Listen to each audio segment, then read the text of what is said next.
మొక్కజొన్న రైతుకు మంచి ఆదాయాన్ని ఇచ్చే వనరుగా చెప్పవచ్చు. వరి, పత్తి తరువాత తెలుగు రాష్ట్రాల్లో సాగవుతున్న ప్రధాన ఆహార ధాన్యపు పంట కూడా ఇదే. తక్కువ పంట కాలంలో దిగుబడి ఎక్కువగా వస్తుండటంతో చాలా మంది రైతులు మొక్కజొన్న పంటను సాగు చేశారు. అయితే అక్కడక్కడ కాండం తొలుచు పురుగు, కత్తెర పురుగు, పొగాకు లద్దె పురుగులు ఆశించినట్లు శాస్త్రవేత్తలు గుర్తించారు. వీటి నివారణకు ఎలాంటి సస్యరక్షణ చర్యలు చేపట్టాలో తెలియజేస్తున్నారు ఉయ్యూరు పరిశోధనా స్థానం సీనియర్ శాస్త్రవేత్త డాక్టర్ సుధారాణి.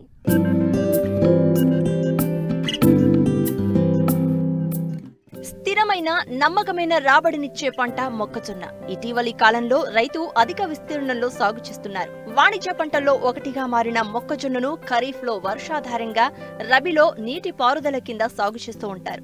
మొక్కజొన్నను ఆహార పంటగానే కాక పశువులు, కోళ్ల దానాలో ప్రధాన ముడిసరుకుగాను, చొప్పను పచ్చిమేత కోసం సాగు చేస్తారు. రబీ మొక్కజొన్నను నీటి పారుదల కింద సాగు చేశారు రైతులు. ఇప్పటికే నెల రోజుల దశలో పైరుంది. అయితే అక్కడక్కడ కాండం తొలుచు పురుగు, కత్తెర పురుగు, పొగాకు లద్దె పురుగులతో పాటు కాండంకుళ్ళు తెగులు ఆశించినట్లు శాస్త్రవేత్తలు గుర్తించారు.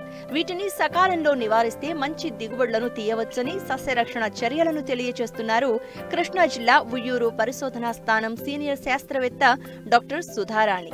మనకి మొక్కజొన్నలో ఎప్పుడు ఉండేటువంటి కత్తెర పురుగు ఫాలార్మివామ్ ఒకటి, అలాగే స్పోడాప్టెరా లద్దె పురుగు ఒకటి కొంచెం సమస్యాత్మకంగా ఉన్నాయని చెప్పారు. దాంతోపాటు కోలర్ రాట్ కూడా సమస్యగా ఉందన్నారు. కాబట్టి ఈ 3 విషయాల గురించి క్లుప్తంగా రైతు సోదరులకు విన్నవించుకునే విషయాలు చెప్పుకున్నట్లయితే వాళ్ళు నివారణ చర్యలను సమయానుకూలంగా పాటించాల్సిందిగా కోరుతున్నామండి. కత్తెర పురుగు అన్నది మన పురుగు కాదు, అది యూరోప్ నుంచి వచ్చింది. దానివల్ల చాలా నష్టం వాటిల్లుతుంది.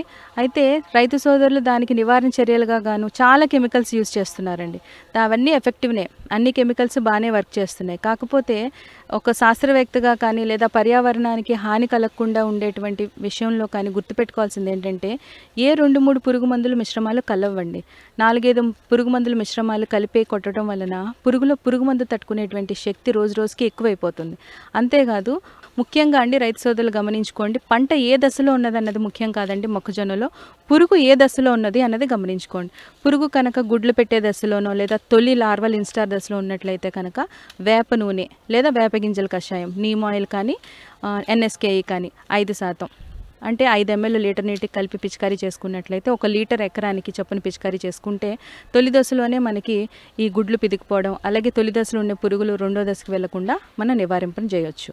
అలానే రెండో దశలో కానీ మూడో దశలో కానీ పురుగులు మనకి గమనించడం జరిగిందనుకోండి, థయోడికార్బ్ 1 గ్రాము లీటర్ నీటికి, లేదా క్లోరిఫైరిఫాజ్ 2.5 ml లీటర్ నీటికి, లేదా క్వినాల్ఫాజ్ 2 ml లీటర్ నీటికి, లేదా ఎసిఫేట్ 1.5 గ్రామ్ లీటర్ నీటికి. అంటే ఇది పురుగు రెండో దశలోనో మూడో దశలోనో ఉన్నప్పుడు, అలాగే తక్కువ ఉధృతిలో ఉన్నప్పుడు ఈ యొక్క మందుల్ని ఎంచుకోవాల్సి ఉంటుంది. లేదు మూడో దశ 4వ దశ వచ్చేసింది అనుకున్నప్పుడు కనుక మనం చేయాల్సింది ఏంటంటే స్పైనోటరమ్ డెలిగేట్ కానీ, ఎమాక్టిన్ మెంజోయేట్ ప్రొక్లైమ్ కానీ 60 ml ఎకరానికి, లేదా కొరాజన్ కూడా కొంతవరకు ఉపయోగపడుతుందండి, అది కూడా 60 ml ఎకరానికి, లేదా ట్రేసర్ స్పైనోసైడ్ 0.3 ml లీటర్ నీటికి. ఇవన్నీ కూడా ఎక్కువ ఉధృతి ఉన్నప్పుడు, అలాగే పురుగు పెద్ద దశలో ఉన్నప్పుడు ఉపయోగించుకోవాలి. ఇంకొక ముఖ్య విషయం ఏంటంటే మొక్కజొన్నలో కత్తెర పురుగుకి మీరు ఉపయోగించినటువంటి ఏ కెమికల్ అయినా కూడా దాని యొక్క హొరల్లో పడాల్సి ఉంటుంది. అంటే మొవ్వులో వేయాలి కంపల్సరీగా. పైపైన తైవాన్ స్ప్రేయర్తో దాంతో గాల్లో చూపించుకుంటూ వెళ్తే ఎటువంటి ప్రయోజనం లేదండి. పురుగు చావాలి కాబట్టి హొరల్లో దాని మొవ్వులో పడినట్లయితేనే ఉపయోగకరం. దాని కొరకు బ్యాటరీ స్ప్రేయర్ను ఉపయోగించుకోవాలి. కనీసం 200 లీటర్ల నీరుని ఎకరానికి ఉపయోగించుకున్నట్లయితే, అంటే మందు ద్రావణం తయారు చేసుకునేటప్పుడు 200 లీటర్లు ఉండేటట్టుగా మందు ద్రావణాన్ని తయారు చేసుకుంటే, మొవ్వులోపు పడేటట్లుగా చూసుకుంటే కత్తెర పురుగు మనకి 100% కంట్రోల్లో ఉంటుందండి. మరొక ముఖ్య విషయం ఏంటి అంటే స్పోడాప్టెరా అన్నది కూడా, పొగాకు లద్దె పురుగు కూడా మొక్కజొన్నలు ఇటీవల ఎక్కువ అవుతున్నది అని మాకు ఫోన్ కాల్స్ ద్వారా కూడా తెలిసింది. అయితే దీనికి కూడా మనకి కత్తెర పురుగుకి ఏ మందులు ఉపయోగిస్తారో అవన్నీ మందులు కూడా మనకి పొగాకు లద్దె పురుగు కూడా ఉపయోగకరం. ఇంకొకసారి స్పోడాప్టెరా పొగాకు లద్దె పురుగుకి మనం ఇనిషియల్గా కొట్టుకోవాల్సిన మందులు ఏంటి అంటే నీమ్ ఆయిల్, వేప నూనె ఇందాక చెప్పుకునే విధంగా. ఆ తర్వాత అయితే కనుక క్లోరిఫైరిఫాజ్ కానీ, క్వినాల్ఫాజ్ కానీ, థయోడికార్బ్ కానీ, ఎసిఫేట్ కానీ ఉపయోగించుకోవచ్చు. ఆ తదుపరి 2 నుంచి 3వ దశ ఉన్నప్పుడు పురుగు మందులకి అయితే కనుక, పురుగులు ఎక్కువగా ఉన్నాయనుకుంటే కనుక స్పైనోసైడ్ కానీ, స్పైనోటరమ్ కానీ, కొరాజన్ కానీ, ఇలాంటి హై డోస్ ప్రొక్లైమ్, ఎమాక్టిన్ బెంజోయేట్ ఇవి కానీ యూజ్ చేసుకోవాలి. అయితే ఒక్కొక్కసారి మనకి 3వ దశ వచ్చేసిన తర్వాత అంటే థర్డ్ ఇన్స్టార్ లార్వల్ స్టేజ్ వచ్చిన తర్వాత స్టమక్ పాయిజనే జరగాల్సి ఉంటుంది. అంటే ఉధృతి ఎక్కువగా ఉన్నప్పుడు పురుగుని మనం అరికట్టలేని దశలో ఉన్నప్పుడు పిచికారీలు పనిచేయవండి. అలాంటప్పుడు ఖచ్చితంగా విషపు ఎర్రలు తయారు చేసుకోవాల్సి ఉంటుంది. అంటే పాయిజన్ బైటింగ్ టెక్నిక్. ఈ విషపు ఎర్రల తయారీకి గాను ఒక ఎకరానికి సుమారుగా 1 కిలో రైస్ బ్రాన్ అంటే తౌడుని తీసుకొని దానికి 250 గ్రాములు బెల్లాన్ని కలుపుకోవాలి. ముందుగా మొత్తం ఆరిన తర్వాత 150 గ్రాములు థయోడి కార్బు చొప్పున కలిపేసేసుకొని దాన్ని గోలీ సైజులో చిన్నగా ఉండలుగా చేసుకోవాలి. గోలీ సైజులో చేసుకొని మొత్తం సాయంకాలం పూట సమానంగా పొలమంతా సమానంగా జల్లుకున్నట్లయితే ఆ పాయిజన్ ఆ యొక్క పురుగు కడుపులోకి వెళ్ళి వెంటనే చనిపోయేటువంటి ఛాన్సెస్ ఉంటాయి. ఎక్కడైతే మీకు పొగాకు లద్దె పురుగు మొక్కజొన్నలు అధికంగా ఉంది అనుకుంటున్నారో దయచేసి రైతు సోదరులందరూ విషపు ఎర్రలు తయారు చేసుకొని థయోడి కార్బ్ అనే మందుని కలుపుకొని దీన్ని నివారించుకోవాల్సిందిగా కోరుతున్నాం. మొక్కజొన్న పంటలో అక్కడక్కడ ఐరన్, జింక్, సూక్ష్మధాతు లోపాలు అధికంగా కనిపిస్తున్నాయి. ముఖ్యంగా నల్లరేగడి భూములు, సున్నం ఎక్కువగా ఉన్న భూములు, నీరు నిలిచే భూములు, ఎత్తుపల్లాలు ఉన్న భూములను చదును చేసిన నేలల్లో, భాస్వరం ఎక్కువగా వాడిన నేలల్లో ఈ లోపాలు కనిపిస్తున్నాయి. ప్రస్తుతం వివిధ దశలో ఉన్న ఈ పంటలో వీటిని గుర్తించినట్లయితే రైతులు వెంటనే నివారణ చర్యలు చేపట్టడం ద్వారా నష్టాలను అధిగమించవచ్చు. అలానే మొక్కజొన్నలో అక్కడక్కడ ఐరన్ డెఫిషియన్సీస్ కూడా కనిపించడం జరుగుతుంది. మొక్కజొన్న ఏంటంటే ఎక్కువ ఎంత ఎరువులు ఉన్నా కూడా తీసుకునేటువంటి మొక్క అది. కాకపోతే కొన్నిసార్లు ఐరన్ లోపం కనిపించినప్పుడు మనకి ఆకులు తెల్లబారిపోతూ ఉంటాయి. అంటే మనకి ఆకుపచ్చ రంగులో వచ్చేసి వైటిష్గా కనిపిస్తూ ఉంటాయి. అది ఐరన్ లోపంగా గమనించుకోండి.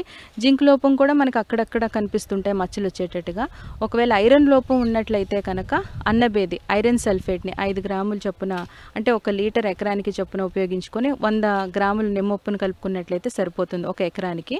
లేదు జింక్ లోపాలు కనిపించినట్లయితే కనుక జింక్ సల్ఫేట్ 2 గ్రాముల లీటర్ నీటి కలిపి పిచికారీ చేసుకోవచ్చు. ఇంకొకటి ఏంటంటే మొక్కజొన్నలో ఇటీవల కొంతవరకు చెప్పిన రైతు సోదరుల బట్టి పోషక లోపాలు కనిపిస్తున్నాయి. అంటే సూక్ష్మ పోషక ధాతు లోపాలు ఉన్నాయి అంటున్నారు. అలాంటి సూక్ష్మ పోషక ధాతు లోపాలు ఉన్నప్పుడు అయితే కనుక మనం మల్టీకే 5 గ్రాములు 1 లీటర్ నీటికి చొప్పున పిచికారీ చేసుకున్నట్లయితే పురుగులకి తెగులకి కూడా మనకి రెసిస్టెన్స్ వచ్చేటువంటి ఛాన్సెస్ కూడా ఉంటాయి.